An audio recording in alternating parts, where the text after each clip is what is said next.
that they are all paid now. Kung nandiyan pa naman kayo, we can send a demand letter and I will throw it back to the Vice Governor who can still practice his profession. Because you will be suing the province. I will be representing the province in my capacity as the local chief executive. And then, of course, we realize that to move on, we have to establish a good working relationship with our partners at the SP. It is not a secret that in the previous administration, relationships between this legislative and executive is not that smooth.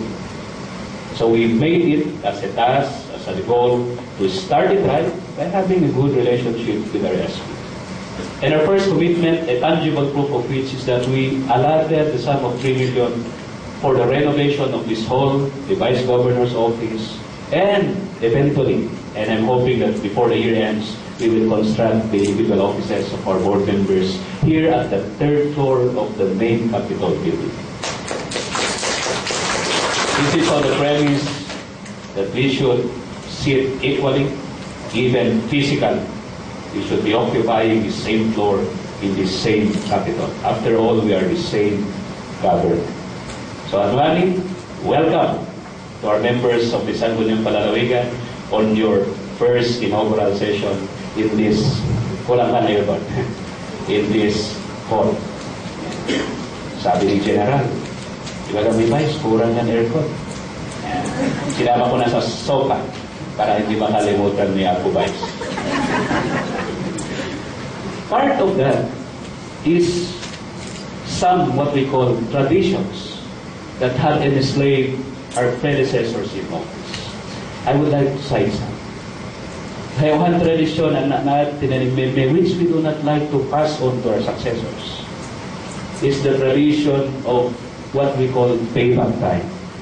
All our supporters expect to assume capital when we assume office. So our first headache are the hundreds of applicants. I say hundreds, not tens. If you look at the records of our Provincial Employment and Assistance Office, our list of applicants is already 1,000 plus from all professions. Wala pa yung profession na nag-ginira ng classified ni Kaluna, pumpur na sir.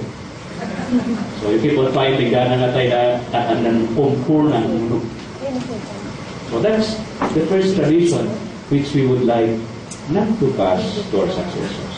And the second is that since it was budget year then, supplemental budget 2 was being talked about, calamity fund was being talked about, that was July. Everybody of our supporters had become suddenly contractors. Everyone is submitting resolutions. You ask if they are barangay officials, if they are municipal officials, they say, "Bukonsel, inaigamin niya ruta." So nga ng resolution. Perhaps we can dissuade our constituents from this concept. Otherwise, we will remain as third class for the rest of the coming years. And secondly, since it was the beginning of the school year then, after barely a month after the opening of classes, those who cannot be accommodated as job orders, those whose resolutions cannot be funded, inali na namin na nagbabalita, pero nahimpuro yung babalik, sir, nung may scholarong taturo. Then we realized that there are only 3 things that supporters directly ask from politicians: jobs, contracts, and scholarships. Before the year ended in 2010, we issued the controversial Executive Order number 30. And to clarify it once again, this did not prohibit the hiring of job orders. What we prohibited actually is the detail or assignment of job orders outside the provincial local government unit.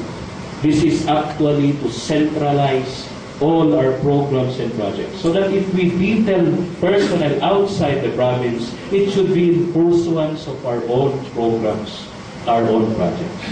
Lately, we have fielded 26 nurses under our rural health midwife for the geographically isolated and depressed areas, which is our own innovative program under our